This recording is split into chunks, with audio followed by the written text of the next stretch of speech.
Sometimes you just read something and you think, yeah, that probably deserved a Pulitzer. Probably. Welcome back to my channel, Read Good, Draw Bad, where we love to read really, really, really good and draw really, really, really bad. We are in luck today. There is a riches of literature before us because we are reading about poverty. But why would we read about poverty? Life is hard enough. Why do we have to read this book? Well, in today's book, we are learning about drifting through big urban sprawling cities and the Great Depression of the 1930s. We are reading today the book Ironweed by William Kennedy. And just so you know, I'm reading the Modern Library's Top 100 Novels of the 20th Century. We are slowly making our way towards the 80s, and I'm really excited to talk about that set of books. I think there's some really excellent books coming up. Now, a TLDR summary of this book. Ironweed follows Francis Phelan, who's a down-and-out drifter haunted by his past. And when I say haunted, I mean quite literally. This novel takes us on a journey of guilt, loss, and regret of a man who is struggling for redemption. Francis, once a promising young baseball player, with a terrible decision, ends up changing the trajectory of his life,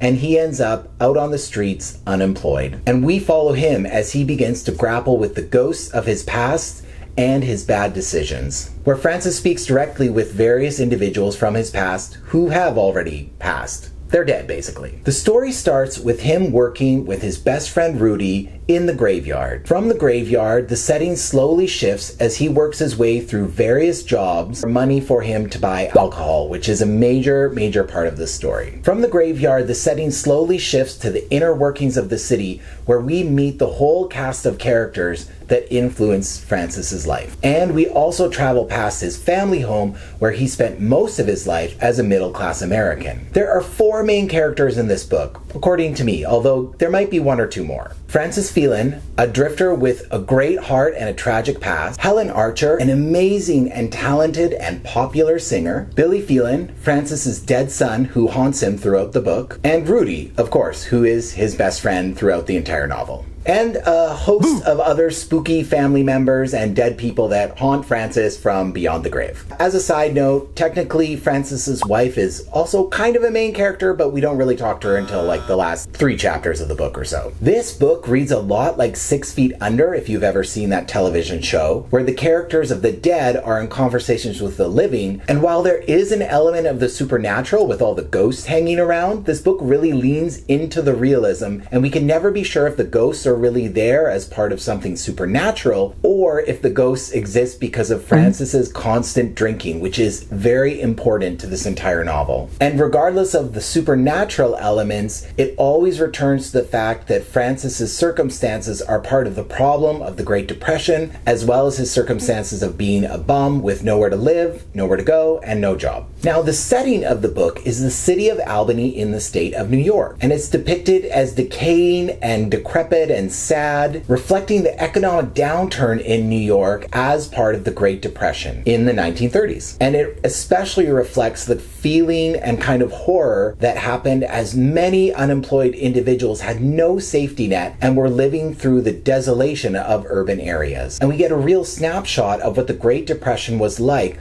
for adults who were unemployed during this time. Now, the title of this book is so interesting because Francis is unhoused and has nowhere to live.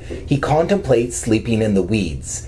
And part of the weeds that he contemplates sleeping in is something called ironweed, which is a beautiful type of flower that grows quite tall. And it grows out of the sight of what you would call the regular population of city dwellers, and instead is found in ditches and desolate areas. If you want to take the analogy really far, that middle-class American society is kind of like a nice flower bed, whereas Francis and the people like him, who are poor and unhoused, are more like ironweed, where they grow where no one else wants to go. The plot of this book is asking the question, can Francis recover from his past and grow into something different? Thematically, this book is about loss, love, and the importance of family in supporting people when they go through an incredible emotional trauma. I'm sure you could write a great essay about Francis as the American hero rising in the face of incredibly difficult circumstances. Now, on to the review. This book to me is an incredibly accurate picture, even today, 100 years later basically, of the mental health issues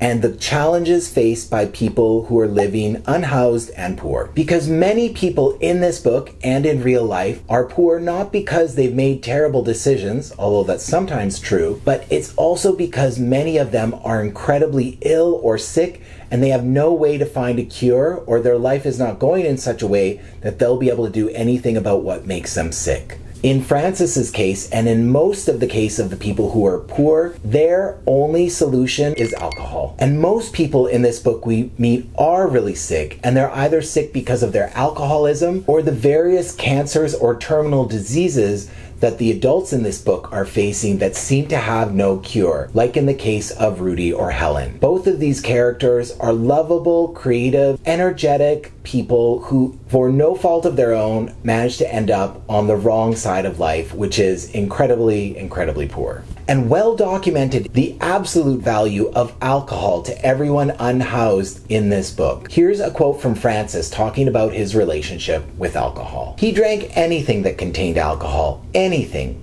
It's tough when you need that drink and your throat's like an open sore and it's 4 in the morning and the wine's gone and no place open and you got no money and nobody to bum from.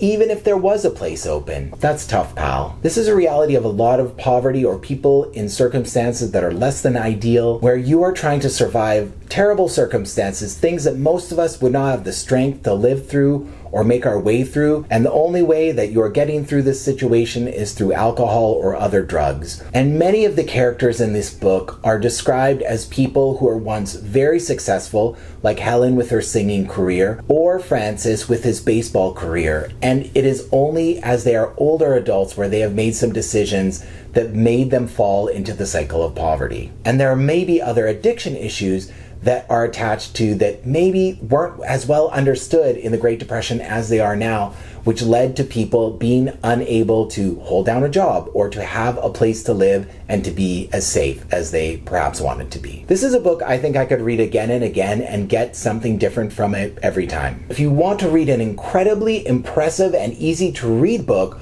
on poverty in America today, I highly recommend you pick up the book Evicted by Matthew Desmond. It's non-fiction, but it reads like an actual drama, and the author has taken great pains to understand from an anthropological and sociological stance exactly why each of these individuals are in poverty. If you like this review, please like, share, and subscribe. Feel free to hit that bell notification if you want to know whenever I release a new video. And as always, you can follow me on TikTok at Read Good Draw Bad, where I talk about other books other than the books in this 100-book challenge.